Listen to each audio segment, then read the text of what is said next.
Bonjour et merci de nous rejoindre sur le plateau de l'Express Flash, votre rendez-vous hebdomadaire d'information. Voici le sommaire de cette édition. Actualité, faits divers et chiffres de la semaine. C'est parti pour cette nouvelle édition de l'Express Flash. Maurice accueillera du 26 au 29 juillet 2026 la 18e édition du US Africa Business Summit, une décision confirmée après la visite du Corporate Council en Africa. Le ministre Ramphole estime que l'événement attirera entre 2500 et 3000 participants. Lors de la conférence de presse, Jean-Raymond Boule, vice-président du CCA, a salué la réactivité du gouvernement et qualifié Navin Ramgoolam de « père de la gloire ». Selon lui, Maurice n'est plus seulement la clé de l'océan Indien, mais une véritable plateforme stratégique et commerciale pour l'Afrique. La FCC a interpellé le mardi 2 décembre Sanjeev Ramdhani, directeur de Dianavartam Limited, gestionnaire de l'hôtel Maradiva Villa Resort & Spa. Le beau-frère de l'ancien Premier ministre a été placé en détention, soupçonné d'avoir orchestré un prêt controversé de 470 millions de roupies. L'enquête vise également l'ancien patron de la SBM Bank Limited, Prem Tian Mangar, accusé d'avoir facilité ce prêt. Les deux hommes ont comparu le mercredi 3 décembre devant la cour de Port-Louis Sud et ont été libérés sous caution.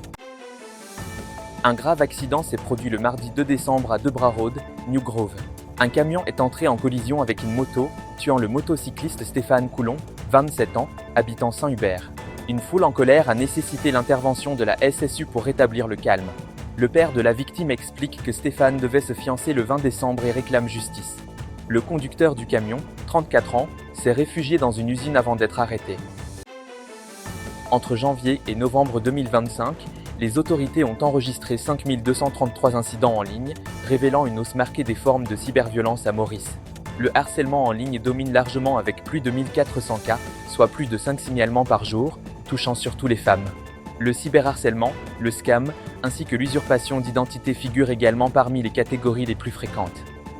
Les données montrent aussi un cas de sextorsion tous les 2 jours et près de 2 fausses informations publiées quotidiennement, illustrant l'ampleur d'un phénomène multiforme qui ne cesse de se renforcer. Et pour finir, voici la météo du week-end. Le week-end s'annonce chaud et quelque peu instable. Samedi 6 décembre, le temps sera nuageux dans l'ouest, le sud-ouest et le plateau central durant l'après-midi. Le vent soufflera à environ 15 km/h et la mer restera modérée au-delà des récifs. Les températures varieront entre 20 degrés et 34 degrés. Pour dimanche 7 décembre, quelques averses localisées sont prévues l'après-midi dans l'ouest et sur le plateau central. Un vent d'est de 15 km/h est attendu, avec une mer toujours modérée au-delà des récifs. Les températures oscilleront entre 19 degrés et 34 degrés. Merci de nous avoir suivis sur la page de l'express.mu. Je vous souhaite un bon week-end et je vous donne rendez-vous la semaine prochaine.